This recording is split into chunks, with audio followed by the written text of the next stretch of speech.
Y eso se evidenció ya desde hace varias décadas, pero se puso de manifiesto de manera dramática con la caída brutal de los precios del petróleo, ya te lo explicaba anteriormente. Ante esta situación, existe diversificada, eso debe ser el resultado de un proceso de industrialización de nuestra economía, es una tarea pendiente, y por otra parte debería incrementarse la fuente de divisas de manera mucho más diversificada. Nosotros estamos tratando de que todas las empresas se dediquen a exportar, por lo menos el 10% de sus productos los coloquen fuera del país. ¿Con eso qué lograrían? Aportar divisas a la economía nacional, pero también aportar divisas para su propia disponibilidad. ¿Y cuánto tiempo hace falta, ministro? Porque en este momento las empresas denuncian que no pueden producir y que están trabajando a pérdida, que los puertos del país serían zonas estériles porque no se puede exportar, obviamente, si no se produce. ¿Cuánto tiempo hace falta para que eso ocurra? Mira, yo estoy asombrado, yo he visitado cientos de empresas en estos meses y estoy asombrado no solamente por la capacidad productiva que podrían arrojar estas empresas, sino por la vocación que tiene un grupo muy importante de empresarios hacia los mercados internacionales, por supuesto. Este es un tránsito que no se da de manera espontánea, hay que estimularlo, hay que acompañarlo, y yo tengo que decir que nunca antes un gobierno en el país, nunca, había hecho tanto para fomentar las exportaciones no petroleras, o llamadas también exportaciones no tradicionales, y mucho menos lo había hecho en tan poco tiempo. Fíjate, una política cambiaria que fomenta la exportación, que hace nuestra producción competitiva. Eso es un logro muy importante del gobierno del presidente Nicolás Maduro. Se están realizando correcciones en los precios para que ninguna empresa produzca en condiciones de pérdida. Es decir, que haya rentabilidad, sea factible la producción. Número 3, hemos suprimido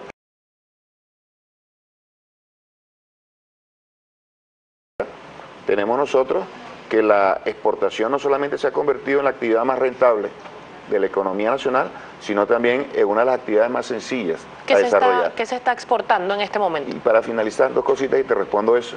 Hemos desarrollado un proceso de acompañamiento a los productores que no saben exportar, porque nunca lo han hecho. Nosotros le hemos dado respuesta de una u otra manera a más de 500 consultas en estos últimos 2 meses y medio que nos han hecho productores que buscan mercados internacionales, y hemos incorporado como gobierno cambios importantes en los puertos, las llamadas zonas estériles, no para que no haya producción, sino para que la producción llegue ahí y de manera segura y con buen resguardo puedan entonces ser embarcadas y generar mucha confianza en los productores. ¿Qué se está exportando? Nosotros tenemos líneas tradicionales en el área de la exportación. Tenemos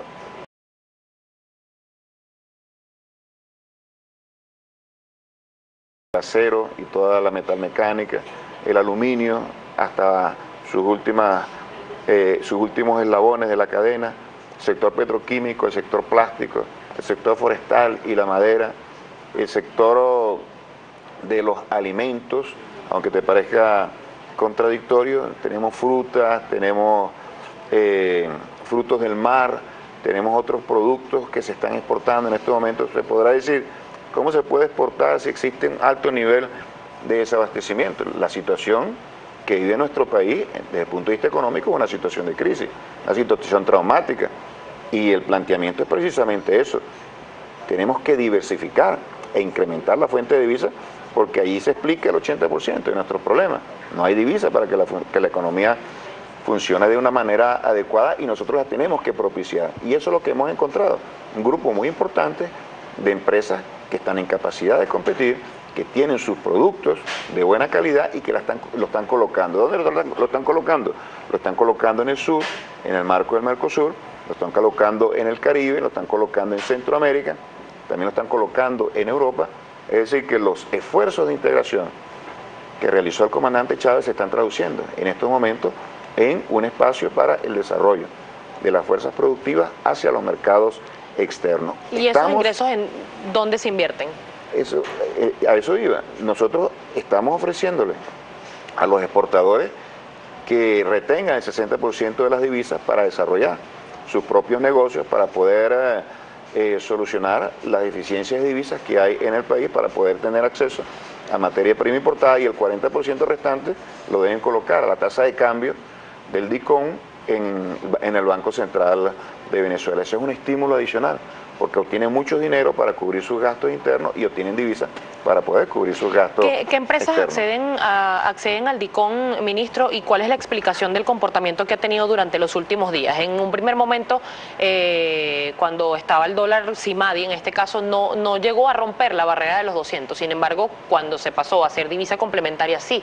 ¿Cuál es la explicación? Bueno, ¿Hay más demanda que oferta? No, la explicación es que hay una política cambiaria que busca la simplificación de cara a la unificación cambiaria. Teníamos 3 tasas de cambio, adicionalmente teníamos el mercado negro, lo que llaman dólar today, eso era insostenible. El presidente Nicolás Maduro desarrolló una política cambiaria en el marco de la coherencia de su política económica a los fines de promover la producción nacional, promover las exportaciones. Hay una demanda muy superior a la oferta, es obvio. Nuestros ingresos de divisas han bajado de una manera muy importante y eso genera una presión. La tasa de cambio va incrementándose, un proceso correctivo, pero no solamente eso, hay que destacarlo. El DICOM está en el marco de todo el ámbito cambiario, y aquí lo que llamaban dólar today, que se ha convertido en un actor profundamente desestabilizador de nuestra economía, porque de manera muy especulativa había trepado a niveles realmente insostenibles, se ha estancado, incluso ha disminuido. Pero todavía se siguen fijando precios con ese dólar. Ese es el gran problema, que una economía altamente especulativa muchas veces no tiene absolutamente nada que ver con la adquisición de esos dólares, pero ese es el precio marcador, porque reporta elevadísimas ganancias. Es el gran drama de nuestra economía. Cuando nosotros decimos que tenemos que ir a una economía productiva, significa que tenemos que sepultar el carácter y el rasgo altamente especulativo y parasitario de nuestra economía. Es un comportamiento que arrastra a todos los actores y nosotros tenemos que romper con eso. ¿Cómo lo vamos a hacer? Obviamente tienen que haber ciertos controles, pero por supuesto las políticas económicas son fundamentales, y aquí hemos dado un paso muy importante, y el gobierno ha dicho también que se está dando una apertura, y eso está comprobado con los hechos, hacia el sector privado, y cada vez hay mayor sintonía entre la actuación del gobierno bolivariano y el desempeño del sector privado, donde nos articulamos, donde hacemos propuestas, donde desarrollamos un conjunto de acciones de cara a incrementar la producción del país. La única manera de superar la crisis que vive actualmente en el país es en el marco de la confluencia de todas las fuerzas económicas, trabajadores, empresarios privados y Estado, en función de incrementar la producción. Nosotros tenemos una política, nosotros tenemos un proyecto que apunta a la construcción de un país fundamentado en una economía sólida, moderna y productiva. Hay un gran contraste. Tú empezaste el programa planteando un tema de la Asamblea Nacional. Yo te podría decir cuál es la propuesta que tienen las fuerzas que hacen mayoría en la Asamblea Nacional. En lo económico, la propuesta que tienen en lo económico es la guerra económica, es destruir y desestabilizar el país. Cuando nosotros lanzamos el decreto de emergencia, fue rechazado de una manera rotunda por la Asamblea Nacional, pero esa misma Asamblea Nacional que rechazó la posibilidad de asumir una cuota importante de responsabilidad en la solución de los grandes problemas del país, abrazó el decreto de Obama, que era una agresión a nuestro país. Entonces ahí observamos nosotros grandes incongruencias y las grandes dificultades. Se quiere aprovechar el tema político para desestabilizar económicamente al país. Es donde chocan las grandes fuerzas. Esto lo tiene que entender el pueblo, porque el pueblo es un gran protagonista de estas grandes decisiones. Exactamente, tiene que cargar con el peso que significa una política de sabotaje de nuestra economía nacional. Tengo que hacer una pausa y vamos a seguir desarrollando todos estos temas, inclusive también el tema de la inflación, pero a esta hora vamos a hacer un alto en el segmento de entrevistas. Vamos a seguir conversando con el ministro Jesús Faría al regreso de la pausa, pero primero vamos contigo, Beatriz.